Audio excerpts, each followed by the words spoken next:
5 ways to treat chronic back pain without surgery. Do not have surgery unless you've tried these 5 exercises first. We use them every single day here with our clients. We can't help everyone who is going to have a surgery, but there's a lot of people that we can delay having risky surgery and avoid taking painkillers long term as well. I'm Dr. Jeremy Andrews, Doctor of Chiropractic here at West Chiropractic in Surrey. Before you start doing these, just please consult your surgeon or your GP. If you're concerned about any of these, it's always best to make sure that you're safe to do so. They have to be careful with some things. Obviously, just let me know and I can try and tailor some of these exercises for you. But it's really important you are listening to the medical professionals. So hopefully these can help in some way. If you're advised not to do these certain movements, then obviously listen to them. All right, let's get through them. Okay, so first exercise that I love is a deadlift. Now, in previous videos, I'm always saying, don't do deadlifts, don't do deadlifts, don't do deadlifts. Well, in this video, I'm going to tell you to do a deadlift. So deadlifts are not great if they're loaded up. Now, the deadlift movement is actually fantastic, especially if you're trying to recruit more of the posterior chain, getting the bum fired up, getting the hamstrings fired up. It's going to take a lot of pressure off your spine here. So I do a deadlift, but without anything in my hands, okay? We need to make sure feet shoulder width apart, okay? When we're doing a deadlift, you need to make sure the chest is back, shoulder blades pulled back, looking straight forwards. I hold my hand just by my in front of my thighs like this. You push the bum back, engage the hamstrings like this. I just run my hands down my thigh like that. I just go until I feel tension in my hamstrings. So around my hands are around about halfway down my shin. And I'm just then pushing the floor. So push my heels into the floor, push my heels into the floor. Bum comes through and then shoulders come back. I'm going to try again, holding my tummy in, sucking the tummy in like this. Hands go down and then come back like this, activating those movements. So really slow movement, making sure I'm breathing, holding my core in place. I'll show you from the front here. So again, shoulders back, tummy tucked, slight bend in the knees, hands go down. Always making sure my back is completely flat. And then coming back here, pushing back through, okay? Okay, so through here,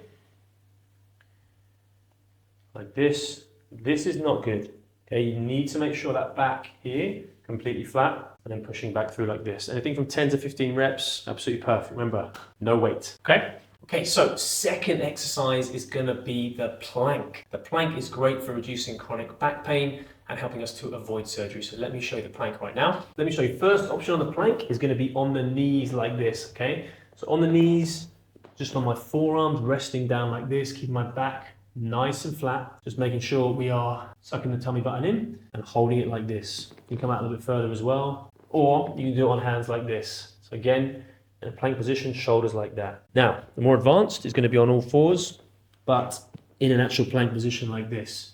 So keeping the shoulders back, feet pushed back, squeeze the buttocks as well. It's going to take a lot of pressure off the base of the spine. Hold the core in. Hold this 30 seconds if you can. If you're feeling really brave and it's one leg up, I'm not that brave. Or one hand up. But if you're doing these single ones like this, you want to make sure you're not floating around, not moving around too much. Okay, so that's the second one. The plank is amazing at building that static core stability, helping take pressure off the base of the spine and allowing you to then move better, but also stand for longer periods of time. So if you're really struggling to stand up, say at a concert or watching your kids play football or rugby, then this is a great way to build that static core stability, taking pressure off of your spine, helping activate the core. Okay, so let's do this one here. This is a reverse crunch, okay? You know I don't like doing crunches. It puts a lot of flexion on the spine. So I like a reverse crunch. This is gonna help here. So hold on to something. Either hold on to a chair at home, hold on to the base of the sofa. And essentially what you do is hold the legs off there. The legs can then come down and you're gonna reverse them up like this. Legs come down, reverse up like this. Come down, reverse like this. Now, if you don't wanna go all the way down, just do to here. Keeping that tummy nice and tight.